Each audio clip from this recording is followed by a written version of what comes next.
I'm going to play every Sword Seasons game from the series conception to the modern day. Along the way, I will rate them against each other to determine which ones I like the most. So far for the Game Boy Color games, we've had one terrible and one great game, so it'll be interesting to see how this one fares. Immediately, we get to choose between the usual boy and girl, but unlike the other titles, this actually seems to impact our game. The boy is better at farm work, while the girl is better at working with the animals. Since I consider myself more of an animal person, I decided to go with the girl. After customizing her colors and choosing her blood type for whatever reason, I am treated to this lovely selection of pets. This is the first game in the series to give such a wide variety of animals to choose from. After pretending to think about it for a bit, I settle on the same animal that I always do. Now we can finally start and get our typical backstory of why we are becoming farmers. We open with a flashback scene showing us as a kid playing with what I assume to be our father on what I assume to be our family farm. We then cut to the present day where we are begging the mayor to keep our family farm. But since the mayor thinks we have rocks for brains, he is very reluctant to let us have the farm. Luckily for us, a mayor from the neighboring town just so happened to hear this and offers the help of a neighboring farmer. You see, this farmer has been there and done that already, so he's obviously quite experienced with rebuilding farms. Hoping that this expertise will help our incompetence, the mayor agrees to let us keep the farm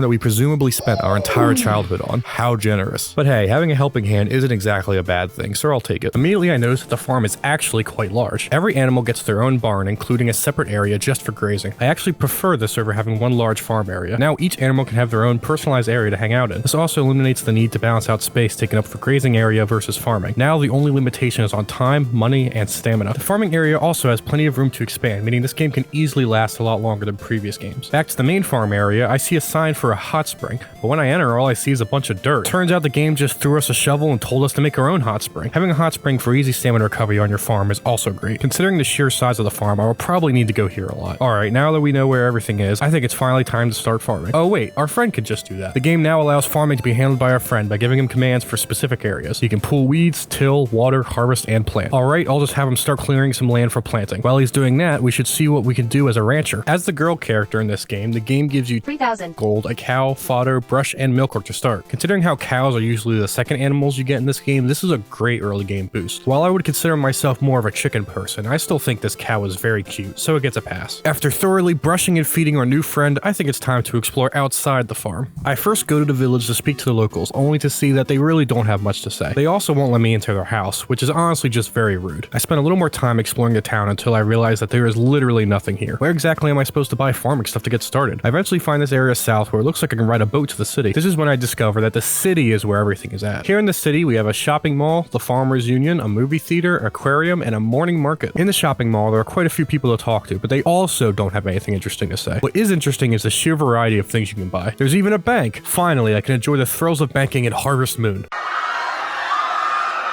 Outside the big city, we have the forest and mountain areas that have the usual foraging items. And that's pretty much the entire world. Alright, now that the world is thoroughly explored, it's time to go back to our farm and see just how much progress our friend has made this entire day.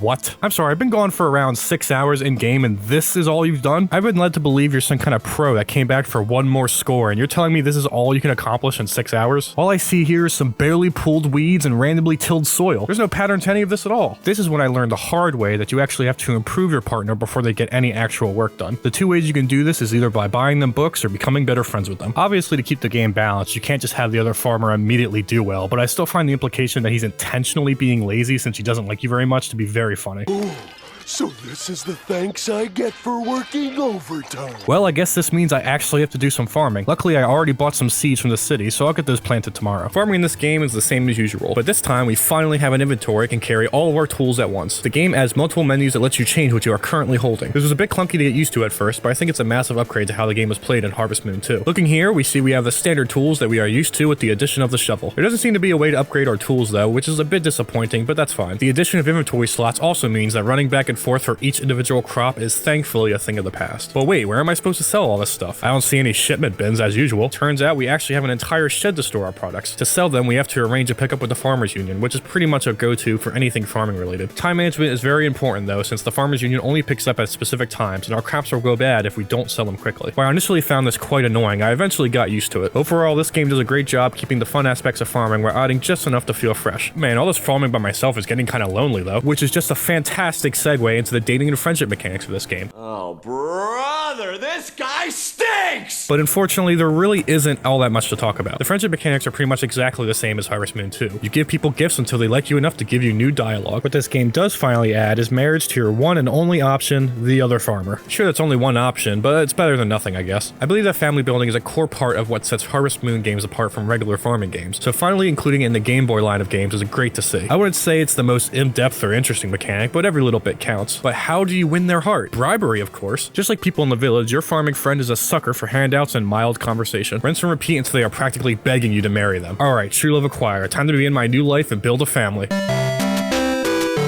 What? That's it? I'm just done now? Confused and scared, I decided to look up a guide to make sure I didn't miss something. After all, some Harvest Moon games do have a predetermined end. Unfortunately, there's more to it than that. Remember before when I mentioned that the boy is better at farming and the girl is better at raising animals? Well, that's not the whole story. The boy character also gets to continue the game after marriage, while the girl's game just kinda ends. You also get to have children. Playing as a girl locks out an entire portion of the game to you, giving you an overall worse experience. Now, this game is over 24 years old, so I'm not going to bother judging this game outside its time and cultural context, but I will judge this game for clearly not indicating these differences at the start. So while it's nice that marriage and having kids finally made it to the handheld Harvest Moon, it's a shame that it was implemented so poorly. Overall, this game is definitely the pinnacle of the Game Boy line of Harvest Moon games. It continues the trend of improving on each previous entry without adding too much. The basic changes to selling items may be a bit annoying to get used to, but once you do, it's honestly better than how it was before. Having another farmer that helps you out is also a novel idea, even if the implementation feels a little dated. This means it earns a spot as my third best game so far. While I considered making it second due to just how much it added, I think its shortcomings keep it from truly living up to the original. Anyways, I hope to see you all next time. Peace out.